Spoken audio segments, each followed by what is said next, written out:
Assalamualaikum warahmatullahi wabarakatuh. Saya Tiara Dinda Azana, semester 4 Prodi Bahasa Inggris. Di sini saya akan menjelaskan cara menggunakan SPSS dengan uji normalitas dan uji korelasi. Yang pertama, kita akan membahas uji normalitas terlebih dahulu.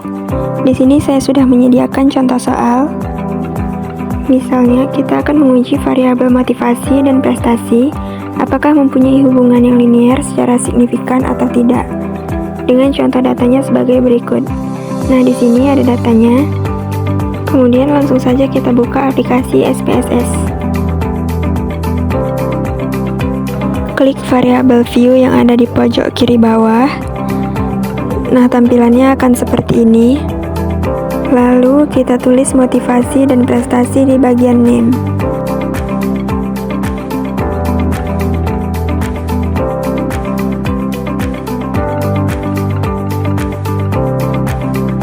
Kemudian di bagian decimals kita ubah menjadi 0. Yang prestasi juga sama.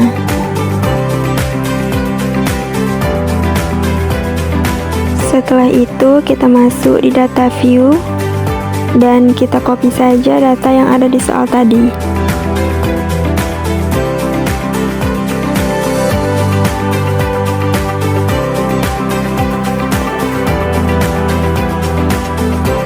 Kita copy,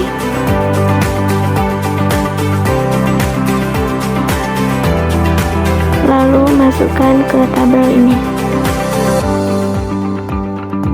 Setelah itu klik analyze, kita cari regression, kemudian klik linear. Setelah itu motivasi kita pindahkan ke independen, dan yang prestasi pindahkan ke dependen. Kemudian klik save. Akan muncul seperti ini, dan bagian residuals klik yang paling atas. Setelah itu klik continue, kemudian OK. Nah, ini kita abaikan saja.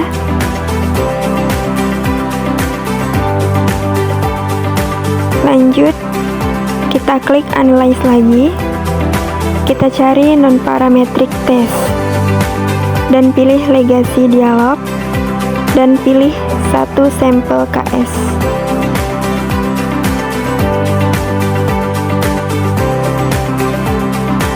Nah, yang paling bawah ini kita pindahkan ke tes variabel list.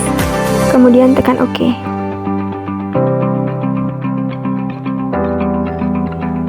Nah, di sini dapat kita lihat hasilnya.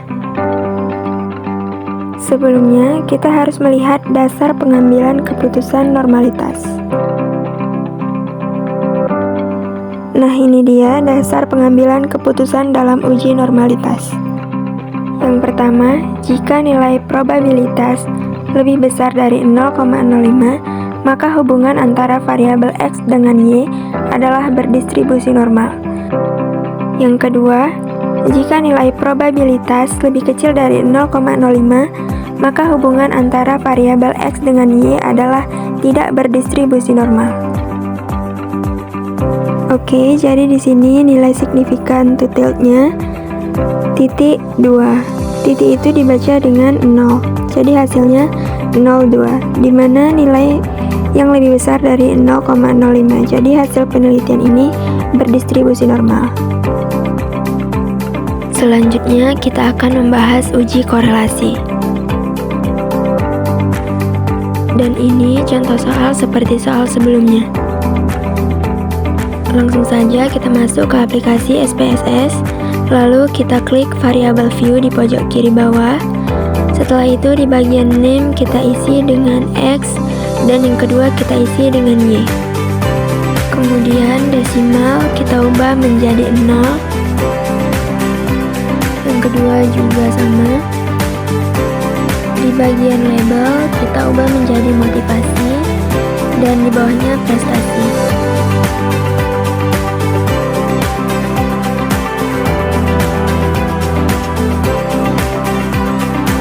Lalu di bagian measure kita ubah menjadi scale. Kemudian kita klik data view di bagian pojok kiri bawah. Lalu kita salin data dari soal tadi.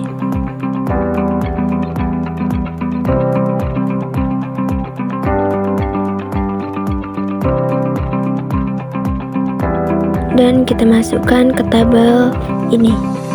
Lalu kita klik analyze, kemudian kita klik correlate, setelah itu bivariate. Lalu kita masukkan motivasi dan prestasi tersebut ke dalam kolom variables, setelah itu klik OK. Nah, ini adalah hasil dari correlation dari uji korelasi.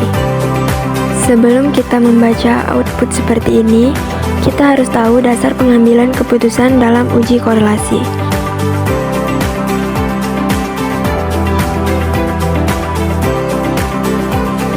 Nah, ini dia dasar pengambilan keputusan uji korelasi.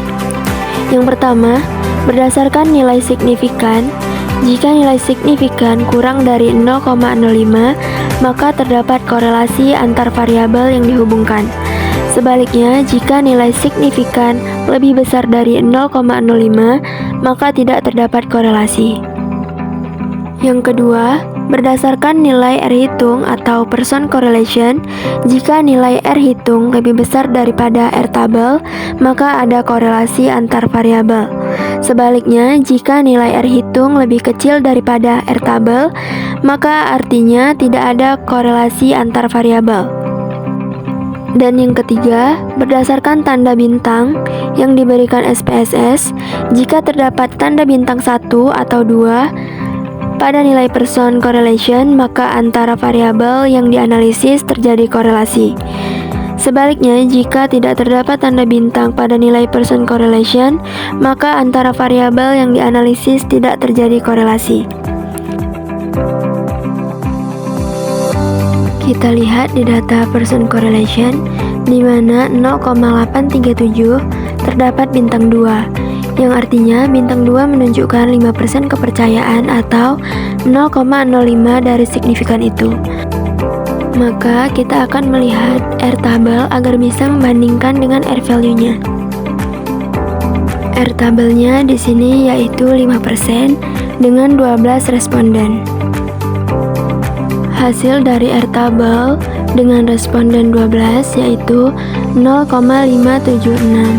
Berarti R value lebih besar dari R tabel, maka terdapat korelasi.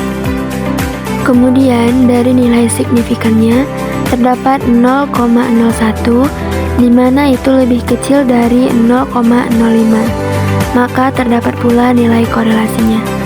Sekian, terima kasih. Assalamualaikum warahmatullahi wabarakatuh.